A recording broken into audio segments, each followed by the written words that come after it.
Hi, this is Michelle, and I had a request to do a video on how I make copies of my old photos and distress them. So I have a laser printer. My husband has one for work, and so that's what we have, but I'm sure this would work with inkjet as well. I just took the pictures and I print them on brochure paper because it's a little bit thicker and it came free with our printer, so I'm just using it up. But this set that I just cut out, I printed in color, and this is black and white. And I'm just going to show you to save your ink because it kind of comes out the same when you distress it. And I'm just cutting some of the white off the edges. It does not have to be perfect because you're going to be distressing it up. And so the one on the right is going to be the one that was colored, printed colored, but again, you won't be able to tell. And then I use just a piece of an oven liner, and then you can either use matte medium or Collage Podge or Mod Podge or whatever you have. This is just cheaper with a coupon, so that's what I use.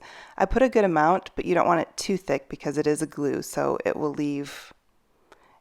have like a sheen on it. But I go over it both ways just to kind of get rid of the brush marks because you will be able to see those if it's too thick and not smoothed out. So you can do this two ways. You can add your color in with your Mod Podge or matte medium, or you can do it this way and spread that over the top. And then I use distress stains, either vintage photo or fossilized amber, and then just a little bit, and then I water it down so it's not too dark. And then you just want to brush it over, and then I usually take a paper towel and kind of wipe off the excess, and I'll do that on both photos. And I thought of this afterwards, so I had to splice this in a little bit, but if you don't have distress stains, you can also use paint. You can use craft paint or golden paint or Liquitex, whatever you have. I'm going to show you with some golden fluid Nico Azo Gold, and honestly, I think I kind of like it better than the distress stains after I did it. So this is just another black and white photo that I had, and I'm going to use just a dot of the Nico Azo Gold. But first I'm going to put the Collage Podge over the top just like before. And again, make sure you do the brush strokes both ways. I don't think I did as much there, but then I was showing you that you can add that right in with your Collage Podge if you want. So just a dot, just a small dot, and then water it down really well. And then you can take your brush and go over top. And what I liked about the Nico Azo Gold is it kind of gave it kind of like a yellowish tinge, but just in certain areas. And you know how photos do get kind of a yellowed look. That's why I like the Fossilized Amber too. So if you don't have the other, you can always use what you have on hand. So then this is a tool, a distress tool. I know it kind of looks like one of those pedicure tools, but it's actually a paper distressing tool that they don't make anymore, but it's my favorite.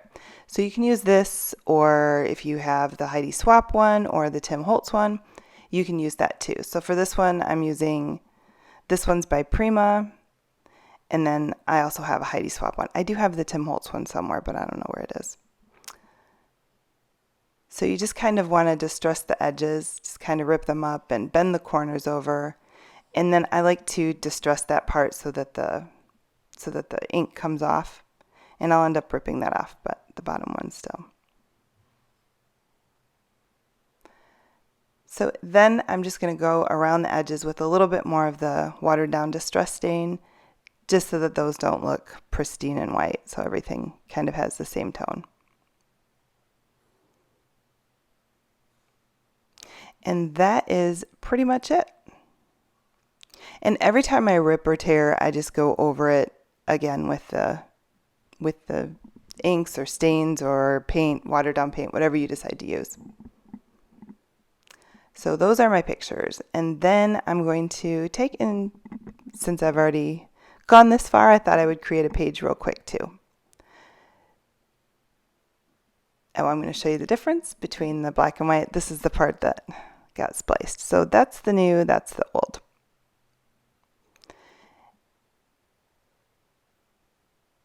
And then this is just a little handmade journal that I made that I really need to work on.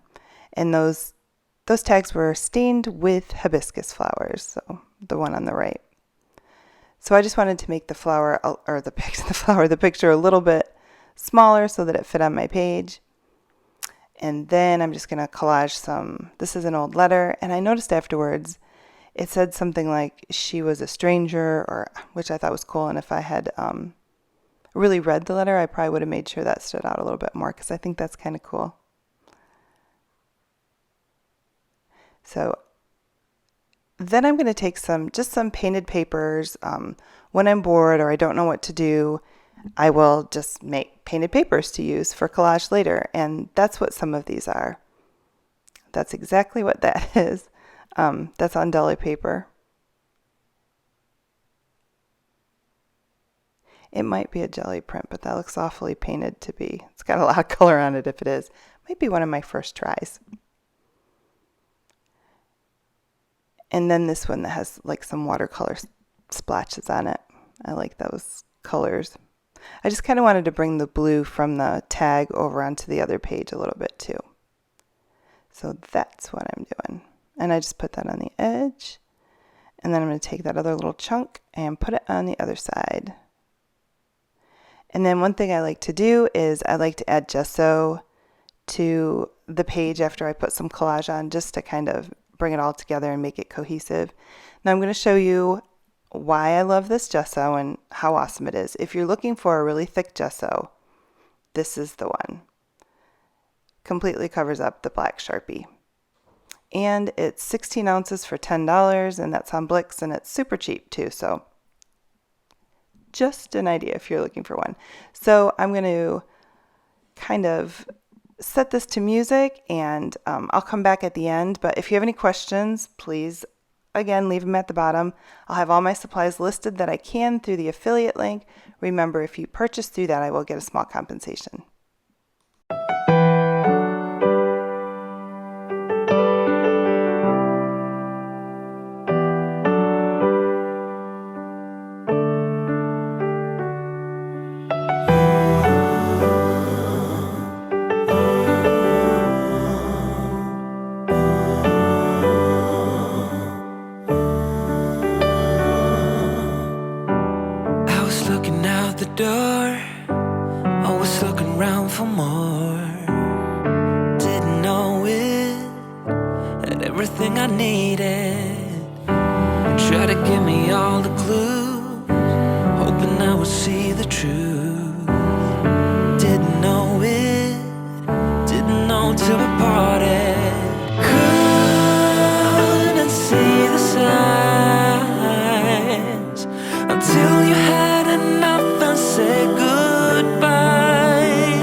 Somewhere down the line, there's a chance to get it right.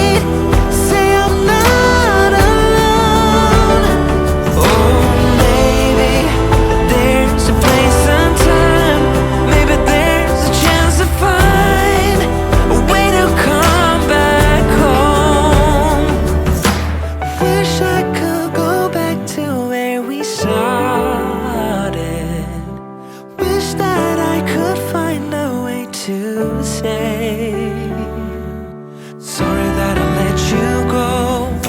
Sorry that I got so cold. Wish I could go back to what we were.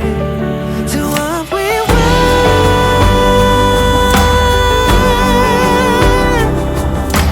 Wish I could go back to what we were.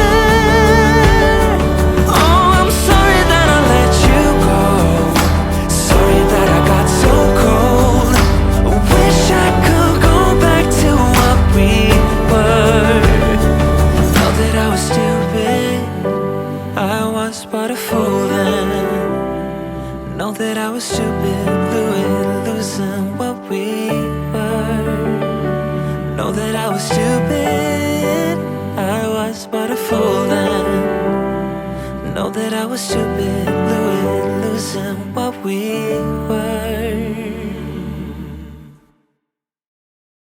Okay, so you see where I had some technical difficulties with the putting the material through the little tag piece, the little layaway tag that I had. So I just repaired it and used a staple. And then I felt like it needed a little bit something on top of the staples, so I'm just using some diamond glaze and some big glitter chunks and some, I think those are called glass beads.